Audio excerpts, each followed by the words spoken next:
Railway के लिए तनाव के कारण stress factor from Indian railway. Hello guys, नमस्कार, वेलकम बैक। स्वागत है आपका। इस आज के सेशन में हम जानेंगे कि जो भी कैंडिडेट हैं जो रेलवे की तैयारी कर रहे हैं या फिर जो जनरल कैंडिडेट जिन्हें जानकारी के लिए ज़रूरी है कि भारतीय रेलवे के लिए तनाव के क्या क्या कौन कौन से फैक्टर है, और इसमें हम जानेंगे कि कवच प्रणाली का क्या रोल है, अभी तक उसका क्या प्रोसेस हुआ है, और इंडियन रेलवे का जो है नेटवर्थ कितना है, और उसके बजट में क्या क्या उसके महत्व है। तो आइए हम शुरुआत करते हैं। ये आपका कॉन्सेप्ट है कि ये जो टॉपिक अभी न्यूज़ में आया था कि 17 अक्टूबर को असम में अगरतला लोकमान्य तिलक एलटीटी के 8 डिब्बे जो है पटरी से उतर गए थे, और अक्टूबर को में एक और यात्री ट्रेन पटरी से उतर गई थी। चेन्नई के निकट एक यात्री ट्रेन ने खड़ी मालगाड़ी के पीछे टक्कर मार दी। हाल ही में भारतीय रेलगाड़ियों के दुर्घटनाओं का शिकार हुई है। ये सब जितने भी न्यूज़ आए हैं, इसको लेके एक टॉपिक क्रिएट हुआ है कि क्यों इतने दुर्घटना हो रहे हैं, जिसमें से एक टॉपिक निकल के आया है स्ट्रेस, कि जो भी चालक है या फिर जो वर्कर है इंडियन रेलवे में, उनके ऊपर कितने स्ट्रेस है। ठीक है, आगे देखिए।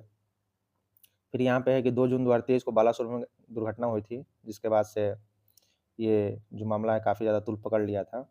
यहाँ पे देखिए कि रेलवे दुर्घटनाओं की क्या-क्या आवृत्ति है। 1960 के दशक में दुर्घटनाएँ प्रति वर्ष 1390 से घटकर पिछले दशक में 80 प्रति वर्ष हो गई है। यानी कि पहले जो है 1390 होती थी, अब जो है 80। ये आप डाटा के तौर पे जनरल जानकारी के लिए ध्यान रख सकते हैं।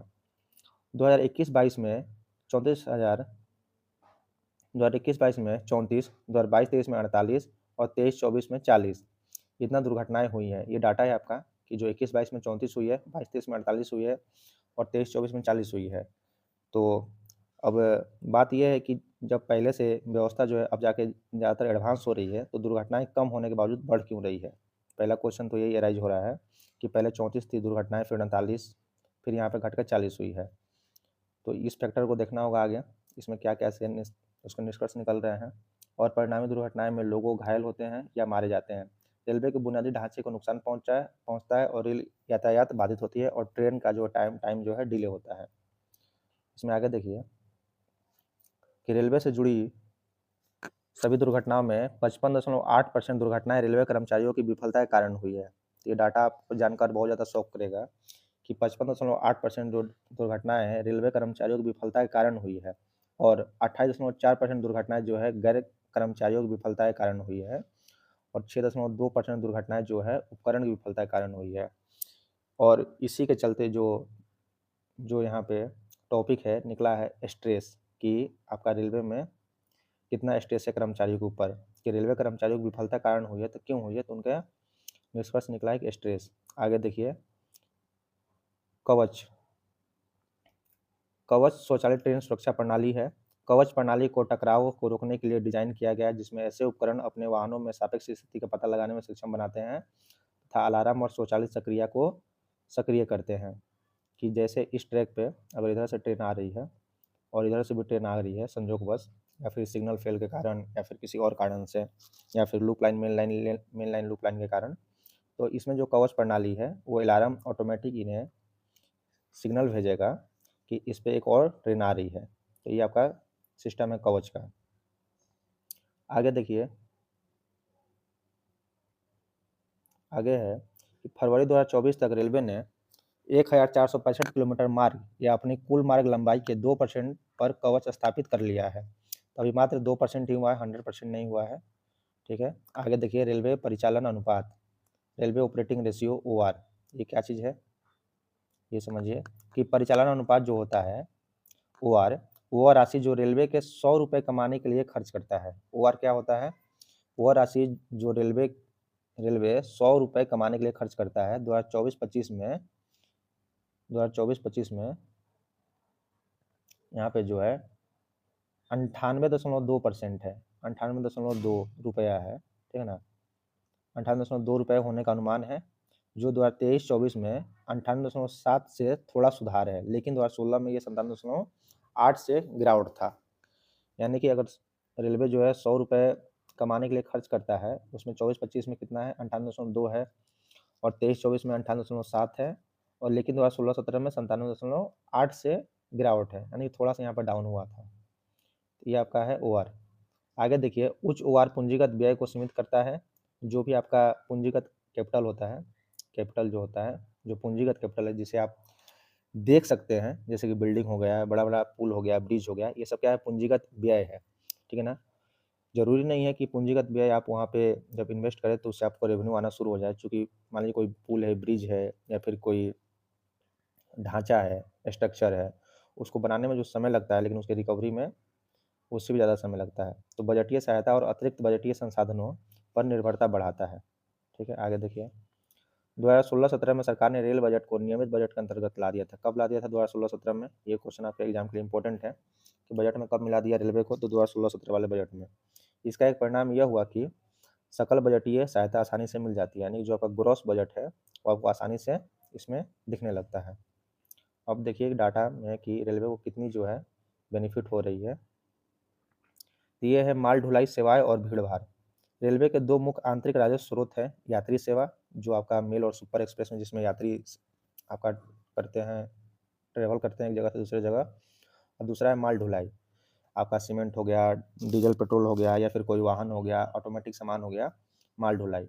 रेलवे के राजस्व में माल ढुलाई का योगदान जो है 65% है, ठीक है? ये डाटा आपके एग्जाम में क्वेश्चन में आ सकता है, ठीक है?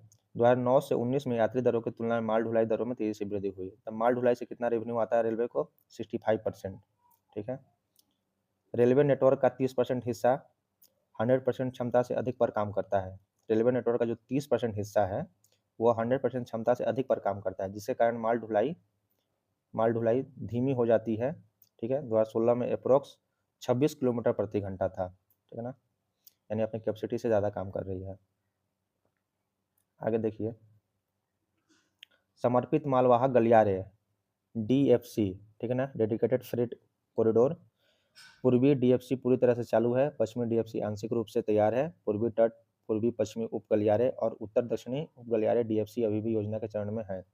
एक तो आपका अपलाइन एंड डाउन लाइन में जो है यात्री गाड़ी और मालगाड़ी दोनों चल रही है, लेकिन सरकार की योजना है एक थर्ड लाइन बिछाकर इसे डीएफसी के तहत काम किया जाएगी। केवल इसमें मालगाड़ी आएगी और जाएगी ताकि ये गाड़ी जो है आपका डिस्टर्ब ना हो, टाइमली चले। तो डेडिकेटेड फ्रेट कॉरिडोर जो है एक तरह से स्पेशल आपका लाइन है, तीसरी लाइन आप बोल सकते हैं इसे। आगे देखिए, कोयले से कुल मात्रा का 45% तथा माल ढुलाई राजस्व का 50% प्राप्त होता है, लेकिन नवीकरणीय ऊर्जा जो रिन्यूएबल एनर्जी है, नवीकरणीय ऊर्जा पर सरकार के जोर से इसमें कमी आ सकती है, ठीक है ना? अगर सरकार जो है नवीकरणीय ऊर्जा पर अगर डिपेंडेंट हो रही है आगे, तो इस पे जो है सरकार को इससे कमी आ सकती है, ठीक है? रेलवे का माल ढुलाई लाभ यात्री घाटे से काफ़ी हद तक संतुलित हो जाता है, चूँकि यात्री जो ट्रेन है उससे सरकार को नुकसान नहीं होता है, उससे सरकार को जो नुकसान होता है यात्री ट्रेन से, तो रेलवे के माल ढुलाई से जो लाभ होता है उससे वो मेंटेन होता है, ठीक है? आगे देखिए, राजस्व बढ़ाने के लिए अधिक महंगे एसी कोच शुरू किए जा रहे हैं, जबकि किराया युक्तिकरण आखिरी बार जो है, जो रेलवे का जो रेट है वो आखिरी बार 2020 में हुआ था। 2020 में, 2019 में इलेक्शन के बाद जो है सरकार 2020 में अपना जो है टिकट का दर बढ़ाई थी, ठीक है ना? तो अधिक अब ज़्यादातर ट्रेन में जो एसी कोच ही लग रहे हैं और बहुत सारे ट्रेन में प्रीमियम दर से टिकट बेचे जा रहे हैं। आगे देखिए, रेलवे की सुरक्षा और क्षमता संबंधी चुनौती क्या-क्या है? रेलवे के सामने क्या-क्या चैलेंजेज़ हैं? पहला है कि रेलवे एक किफ़ायती परिवहन प्रदाता हो, चूँकि बहुत सारे जो ट्रेन होते हैं, स्पेशल जो ट्रेन चलते हैं या फिर क्लोन या प्रीमियम ट्रेन, वो कभी-कभी जो एरोप्लेन है उसके लेवल का ही टिकट फेयर चार्ज करते हैं, तो वहाँ से हो सकता है यात्री ट्रेन में ना सफ़र करके प्लेन की तरफ जाएँ। तो रेलवे को एक किफ़ायती परिवहन प्रदाता है और उसको एक तरह से किफ़ायती रेट ही रखना होगा और एक लाभदायक व्यवसाय होने के बीच फँस गया है, ठीक है? वेतन, पेंशन और ईंधन की बढ़ती लागत से घाटा और बढ़ गया है, ठीक है ना? वेतन भी देना, जितने कर्मचारी का आप नियुक्ति करेंगे तो उनको वेतन भी देना है, पेंशन भी देना है, जो पुराने कर्मचारी हैं उनको भी देना है और आपका ईंधन का भी दोहन हो रहा है। तो इन सारी चीज़ों की लागत से भी रेलवे जो है इस तरफ इसके सामने चैलेंज है।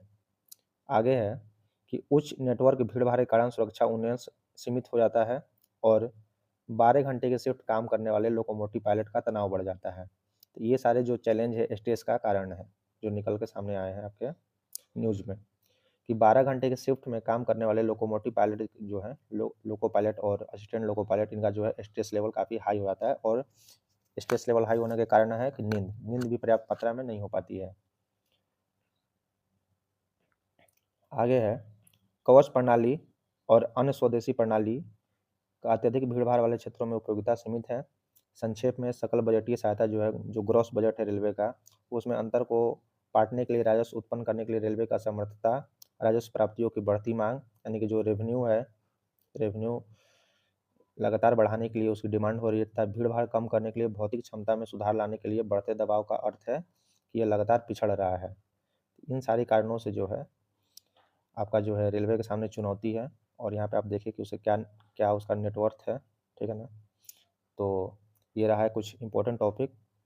तो इसी के साथ इन्फॉर्मेटिव वीडियो के लिए देखते रहें आप जीएस स्पिरिट। मिलते हैं अगले वीडियो में। बहुत-बहुत धन्यवाद। Thank you for watching.